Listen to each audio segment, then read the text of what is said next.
मुख्यमंत्री देवेंद्र फडणवीस यांच्या विकासात्मक दृष्टिकोनाबाबत शंकाच नाही. त्यांच्या दूरदृष्टीने हाऊसिंग फॉर ऑल योजना जाहीर झाली, ज्यामुळे मुंबईतील फनेल झोनसह प्रतिबिंबित भागात पुनर्विकासाचा मार्ग मोकळा झाला. चला जाणून घेऊयात या खास रिपोर्टमधून. नमस्कार, मी भक्ती, प्रहार न्यूज लाईन मध्ये आपलं स्वागत करते.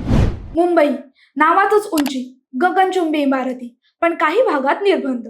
Funnel zone, Juhu military transmission station, Kandivali Malad COD परिसर, हे परिसर वर्षानुवर्ष पुनर्विकासाच्या प्रतीक्षेत होते. आता राज्य सरकारच्या हाऊसिंग फॉर ऑल योजनेने हे अडथळे दूर झाले. या योजनेअंतर्गत आर्थिकदृष्ट्या दुर्बल घटकांसाठी 300 स्क्वेअर फूट आणि कमी उत्पन्न गटासाठी 600 स्क्वेअर फुटापर्यंतच्या सदनिकांचे पुनर्वसन विनाशुल्क शक्य होईल. प्रोत्साहनात्मक FSI देण्यात येईल, ज्यामुळे प्रकल्प व्यवहार्य होतील. मूळ जमीन मालकांना बेसिक FSI अबाधित राहील, तर न वापरलेले FSI TDR स्वरूपात उपलब्ध होईल.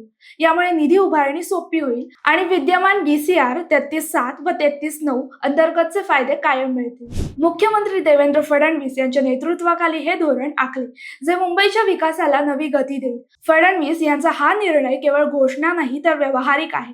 यांच्या प्रयत्नांमुळे दहिसर आणि जुहू DN नगर येथील उच्च वारंवारता रडार केंद्रांचे स्थलांतर होणार आहे. दहिसरचे रडार गोराईला हलवले जाईल, ज्यासाठी राज्य सरकार खर्च आणि जमीन मोफत देईल.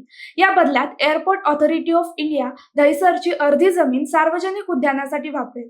जुहूसाठीही पर्यायी जागांची पाहणी सुरू आहे. हे स्थलांतर पूर्ण झाल्यास इमारतींच्या उंचीवरील निर्बंध हटतील आणि लाखो रहिवाशांना दिलासा मिळेल. मुख्यमंत्री फडणवीस यांच्या दूरदृष्टीमुळे मुंबईत सर्वांसाठी घर हे स्वप्न पूर्ण होईल, पण याची अंमलबजावणी कठोरपणे होणे गरजेचे आहे.